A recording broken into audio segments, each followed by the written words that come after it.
बिस्मिल्लाहिर्रहमानिर्रहीम। तमाम तारीफें अल्लाह के लिए हैं, वही नेक लोगों का वली है। मैं गवाही देता हूं कि अल्लाह के सिवा कोई भी माबूद बरहक नहीं, वो यकता है, उसका कोई शरीक नहीं। और मैं ये भी गवाही देता हूं कि हमारे नबी मोहम्मद सल्लल्लाहु अलैहि वसल्लम अल्लाह के बंदे और उसके रसूल हैं। या अल्लाह इन पर, इनकी आल और तमाम सहाबाए किराम पर रहमतें, सलामती और बरकतें नाजिल फरमा। अस्सलामु अलैकुम इस्लामिक टीचर के प्यारे दोस्तों, मेरी बहनों और मेरे प्यारे भाइयों, आज की वीडियो में आपके लिए शुगर के एक बहुत ही लाजवाब इलाज के साथ हाजिर हुआ हूं, जो कि एक हकीम साहब ने अपने मरीजों पर आजमाने के बाद बतलाया है। अगर आप खुद या आपका कोई अपना शुगर के मर्ज में मुब्तला है तो आज की वीडियो बहुत ही अहम है। याद रहे कि शुगर ऐसी बीमारी है जो हर साल लाखों अफराद को हलाक करती है और ये किसी को भी लाक हो सकती है। ये बीमारी उस वक्त पैदा होती है जब जिस्म अपने अंदर मौजूद शक्कर यानी ग्लूकोज को हल करके खून में शामिल नहीं कर पाता। इसकी पेचीदगी की वजह से दिल के दौरे, फालिज, नाबीनापन, गुर्दे नाकारा होने और पांव और टांगे कटने का खतरा पैदा हो सकता है। ये तेजी से बढ़ता हुआ मसला है और एक अंदाजे के मुताबिक दुनिया भर में 42 करोड़ 22 लाख अफराद इसका शिकार हैं। आलमी इदारे सेहत के मुताबिक ये तादाद 40 साल पहले के मुकाबले में 4 गुना है। सिर्फ पाकिस्तान में हर साल ज़ियाबीतस के मर्ज के बायस तकरीबन 1.5 से 2 लाख अफराद माजूर हो जाते हैं। एक हालिया तहकीक के मुताबिक पाकिस्तान में हर 4 में से एक फर्द ज़ियाबीतस के मर्ज में मुब्तला है और ये तादाद तेजी से बढ़ रही है। प्यारे भाइयों, याद रहे कि शुगर एक मोजी मर्ज है, इसलिए चाहिए कि इसका इलाज जितना जल्द मुमकिन हो किया जाए और उसको इब्तिदाई मराहिल में ही कंट्रोल कर लिया जाए ताकि किसी किस्म की परेशानी का सामना न करना पड़े। शुगर के इलाज का यह तरीका क्या है, मुकम्मल तफसील आपको बताएंगे, लिहाजा वीडियो को आपने स्किप नहीं करना और आखिर तक लाजमी देखना है। वीडियो में आगे बढ़ने से पहले आपसे गुजारिश है कि अगर आपने हमारे चैनल को सब्सक्राइब नहीं किया तो अभी हमारे चैनल को सब्सक्राइब करें और वीडियो को लाइक और शेयर भी जरूर कीजिएगा। प्यारे भाइयों और मेरी बहनों, शुगर की बीमारी की कई वजूहात हो सकती हैं।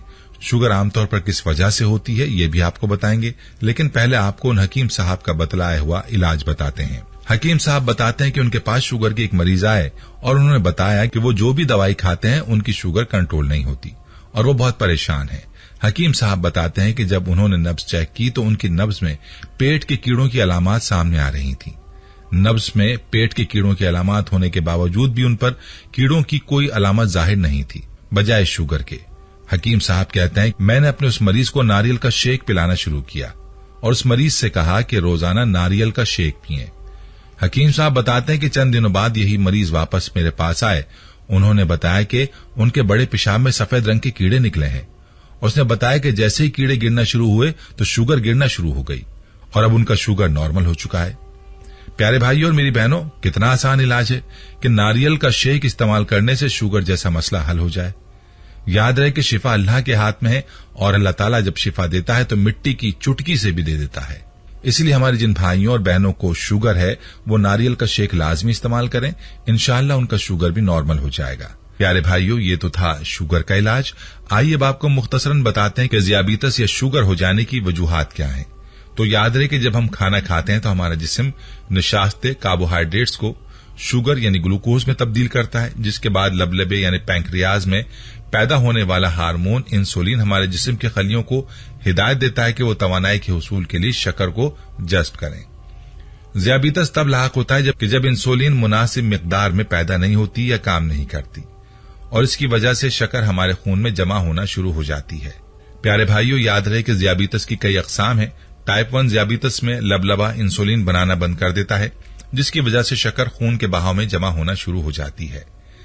साइंसदान ये तो नहीं जानते कि इसकी असल वजह क्या है, लेकिन उनका ख्याल है कि शायद ऐसा जीनियाती असर की वजह से होता है या किसी वायरल इन्फेक्शन की वजह से लबलबे में इंसुलिन बनाने वाले खलिये खराब हो जाते हैं। ज़ियाबीतस के मरीजों का 10% टाइप 1 का शिकार है। टाइप 2 ज़ियाबीतस में लबलबा या तो जरूरत के मुताबिक इंसुलिन नहीं बनाता या जो बनाता है वो ठीक तरीके से काम नहीं करता। इंसुलिन हमारे जिस्म में शक्कर को तवानाई में मुंतकिल करने में अहम किरदार अदा करती है। ऐसा उमूमन दरमियानी और बड़ी उम्र के लोगों के साथ होता है। ताहम ये मर्ज कम उम्र के ज्यादा वजन वाले अफराद, सुस्त तर्ज जिंदगी अपनाने वाले अफराद को भी लाहक हो सकता है। इसके अलावा यह भी कहा जाता है कि कुछ हामला खवातीन को दौरान ज़चगी ज़ियाबीतस हो जाता है जब उनका जिस्म उनके और बच्चे के लिए काफी इंसुलिन नहीं बना पाता। मुख्तलिफ मुतालों के मुख्तलिफ अंदाजों के मुताबिक 6 से 16% खवातीन को दौरान हमल ज़ियाबीतस हो जाता है। उन्हें ऐसे में ग़िज़ा और वर्जिश के जरिए शुगर लेवल को कंट्रोल करना होता है ताकि उसे टाइप 2 इंसुलिन में बदलने से रोका जा सके। प्यारे भाइयों, हमें चाहिए कि शुगर की जो वजूहात बतलाई गई हैं उन वजूहात से दूर रहने की कोशिश की जाए, अपनी खुराक का ख्याल रखा जाए और वर्जिश को भी यकीनी बनाया जाए ताकि शुगर जैसी बीमारी से हमारी हिफाजत हो। प्यारे भाइयों, शुगर को जो इलाज हमने आपको बताया है, ये तरीका इलाज जरूर आजमाएं, इंशाअल्लाह बहुत फायदा होगा। शुगर के इलाज के अलावा नारियल के क्या फवायद हैं, आइए आपको बताते हैं। माहिरीन के मुताबिक नारियल फाइबर से भी मालामाल है, यानी ये बदहजमी और तेजाबियत को रोकने में मदद करता है। साथ ही आंतों की हरकत को मुस्तहकम करते हुए मजमूई तौर पर पेट के लिए बहुत अच्छा साबित होता है। नीज गजाइयत से भरपूर नारियल खाने से आपको जल्दी भूख नहीं लगती और न ही आपको बार बार कुछ खाने की तलब होती है।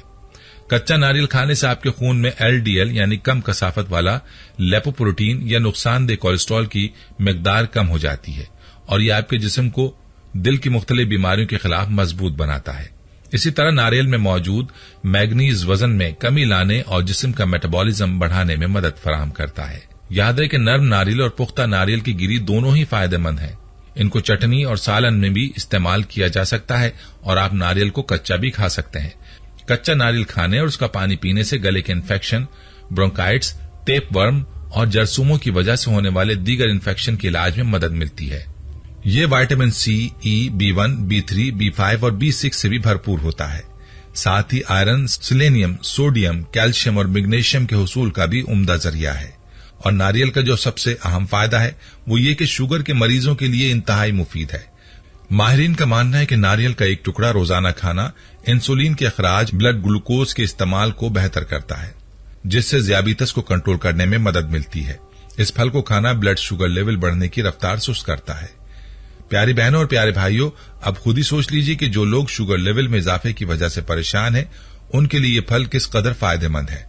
शुगर लेवल को नॉर्मल करने में नारियल का इस्तेमाल करने से शुगर लेवल कम हो जाता है। इसीलिए जो लोग शुगर की बीमारी का शिकार हैं और उनका शुगर लेवल किसी भी चीज से कंट्रोल नहीं होता, उन्हें चाहिए कि वो नारियल का इस्तेमाल करें और नारियल के इस्तेमाल से अपने शुगर को कंट्रोल करें। बहुत ही आसान नुस्खा है। जहां आप शुगर के लिए महंगी महंगी दवाइयां इस्तेमाल करते हैं, वहीं पर आप चंद दिन के लिए नारियल का इस्तेमाल करके देखें। इंशाअल्लाह ऐसा फायदा होगा कि आप आहिस्ता आहिस्ता दवाइयों को भूल जाएंगे। ये थी हमारी आज की वीडियो। जाने से पहले वीडियो को शेयर जरूर कीजिएगा। प्यारे भाइयों, हम ये उम्मीद करते हैं कि आपको हमारी आज की ये वीडियो जरूर पसंद आई होगी। अगर आपको हमारी आज की ये वीडियो पसंद आई है तो आपसे गुजारिश करते हैं कि आप हमारे चैनल इस्लामिक टीचर को जरूर सब्सक्राइब कर लें और साथ ही लगे बेल के बटन को भी प्रेस कर लें, ताकि आपके पास हमारी आने वाली मजीद मालूमाती वीडियोस का नोटिफिकेशन बर वक्त मिलता रहे। सब्सक्राइब के साथ साथ हमारी वीडियोस को लाइक भी करें और अपनी कीमती राय का इजहार कमेंट्स में जरूर करें। कमेंट्स में आप अपने सवालात भी हम तक पहुंचा सकते हैं। अल्लाह ताला आपको अपने हिफ्ज़-ओ-मान में रखे। आमीन।